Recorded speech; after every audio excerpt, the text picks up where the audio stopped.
ముందుగా stove on చేసుకొని ఒక గిన్నె పెట్టుకోవాలి. అందులో కొంచెం నూనె పోసుకోవాలి.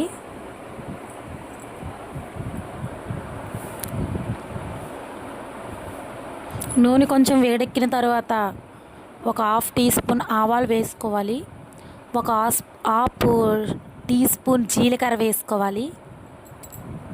వేసుకున్న తర్వాత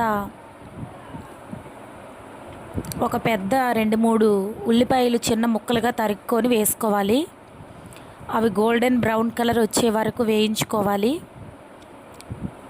తర్వాత ఒక 6-7 పచ్చిమిరపకాయలు వేసుకోవాలి.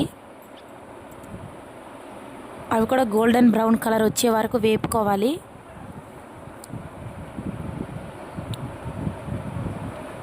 అవి వేపుకున్న తర్వాత కొంచెం అందులో సాల్ట్ వేసుకోవాలి.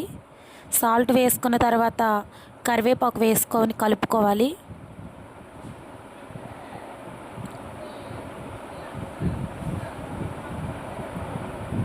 కరివేపాకు వేసుకున్న తర్వాత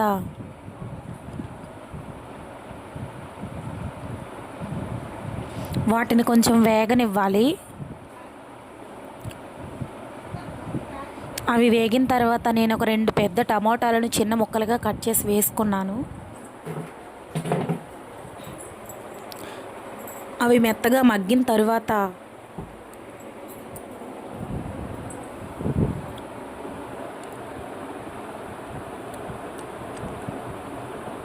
అటు ఇటు కలుపుకుంటున్నాను.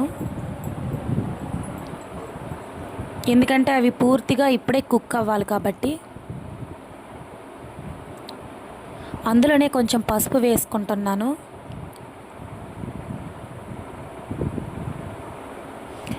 ఇప్పుడు మన కారానికి తగ్గట్టు నేనైతే 1 టేబుల్ స్పూనే వేసుకున్నాను కారం.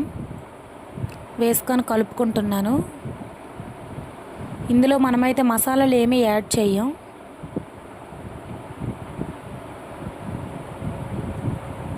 తర్వాత నేను ఒక 6 గుడ్లు తీసుకున్నాను. 6 గుడ్లు తీసుకొని పగలగొట్టుకొని నేను వేసుకున్నాను. వేసుకున్న తర్వాత కలుపుకుంటున్నాను. 2 నిమిషాల్లో రెడీ అయిపోతుందండి. అవి కలుపుకున్న తర్వాత శుభ్రంగా ఉడికిపోతుంది కదా, మనం దించేసుకొని సర్వ్ చేసుకోవడమే. వేడివేడి అన్నంలోకి ఇది వేసుకొని తింటే చాలా బాగుంటుంది. ఒకసారి ఇలా ట్రై చేయండి, చాలా సూపర్గా ఉంటుంది.